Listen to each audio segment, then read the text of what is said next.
अगर आपका ख्याल है कि खुशी ज्यादा चीजें समेट लेने से हासिल हो जाती है, तो जरा रुक जाइए। ये कहानी आपको एक मुख्तलिफ सच दिखाएगी। आखिर तक जरूर सुनिए।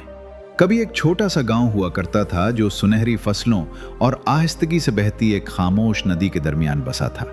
इसी गांव में एक उम्र रसीदा शख्स रहता था। लोग उसे हरी के नाम से जानते थे। हरी का घर निहायत सादा था, मिट्टी और लकड़ी से बना हुआ, जिसकी तिरछी छत हुआ के झोंकों पर हल्की सी आवाज करती थी। घर के पास एक पुराना नीम का दरख्त खड़ा था, जैसे बरसों से वहीं ठहर कर सबको देख रहा हो। उसके पत्ते हर वक्त सरसराते रहते, जैसे आने जाने वालों के लिए खामोश दुआएं हों। हरी तन्हा जिंदगी गुजारता था। उसकी बीवी को दुनिया से गए बहुत अरसा हो चुका था और उसके दोनों बेटे रोजगार की तलाश में दूर के शहरों में जा बसे थे। कभी कभार खत आ जाते, लेकिन हरी के चेहरे पर कभी शिकवे की लकीर ना आई। वो जानता था कि मोहब्बत फासले से कम नहीं होती, बस अपना रूप बदल लेती है। हर सुबह सूरज निकलने से पहले हरी घर से बाहर आता, अपने बोझल बदन को सीधा करता और गांव की ठंडी फजा को दिल भर कर महसूस करता। वो सहन को बड़े एहतिमाम से साफ करता, जैसे ये भी जिंदगी का एहतराम हो।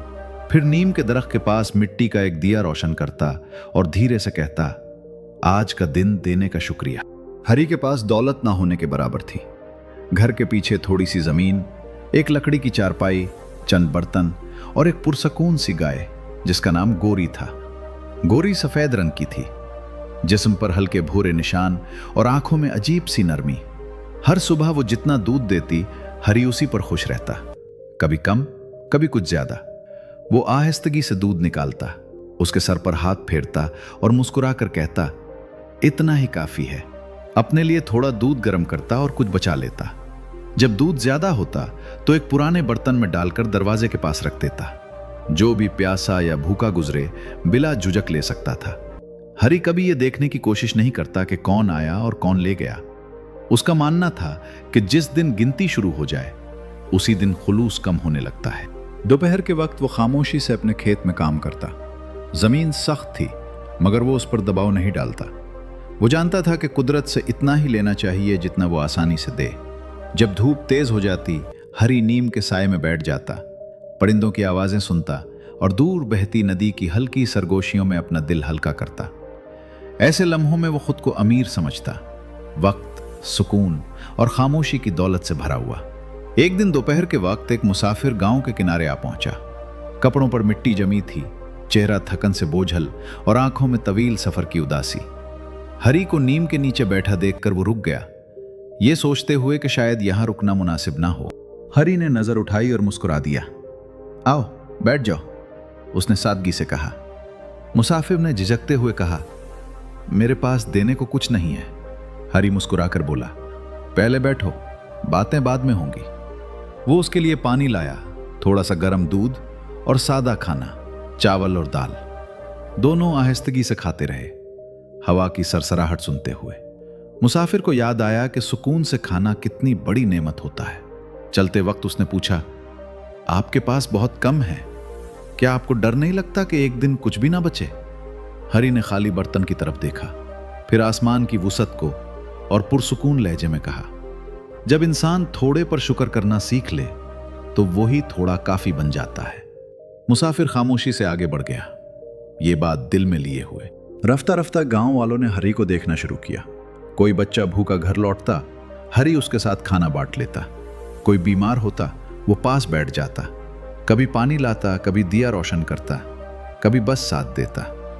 वो न नसीहत करता न लंबे वादे। उसकी नेकी नदी की तरह थी, खामोश, मुस्तकिल और बेगर्ज। कुछ लोग उसे समझ न पाते, कहते दूध बीचकर ज्यादा कमा सकता है। कोई कहता घर बेहतर बनवा सकता है, और कुछ बोलते इतनी सादगी क्यों। हरी सब सुनता, मगर दिल पर बोझ न डालता। हर रात चारपाई पर लेटने से पहले वो दिल ही दिल में खाने, छत और सुकून के लिए शुक्र अदा करता। फिर एक ऐसा साल आया जिसने पूरे गांव को हिला दिया। बारिश ने देर कर दी, नदी सुकड़ गई, जमीन में दरारें पड़ गईं और फसलें बर्बाद होने लगी। खौफ आहिस्ता आहिस्ता फैल गया, लोग हर दाना गुनने लगे, बात बात पर झगड़े होने लगे और एतमाद कमजोर पड़ गया। हरी का खेत भी सूख गया, गोरी बहुत कम दूध देने लगी। कई दिन हरी ने सिर्फ एक वक्त खाना खाया, मगर उसकी आदत ना बदली। वो सहन साफ करता, दिया जलाता और शुक्र अदा करता। जब कुछ होता बांट देता, और जब कुछ ना होता अपना सुकून बांट देता। एक शाम चंद गांव वाले उसके पास आए। चेहरे थके हुए थे, आवाजों में घबराहट। एक ने कहा, हरी, हमारे पास तुमसे ज्यादा है, फिर भी दिल बेचैन है। तुम इतने मुतमईन कैसे रहते? हरी ने सबको नीम के नीचे बिठाया, पानी प्यालों में डाला और एहतियात से बांटा।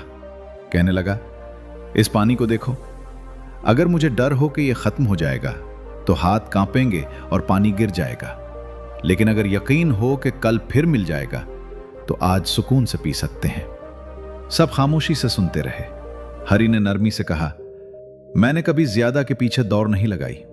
जो मिला उसकी कदर की, उस पर शुक्र किया, और जब बांटा दिल भर गया। यही अंदरूनी इत्मीनान मुश्किल दिनों में भी साथ देता है। वक्त के साथ कहत खत्म हुआ।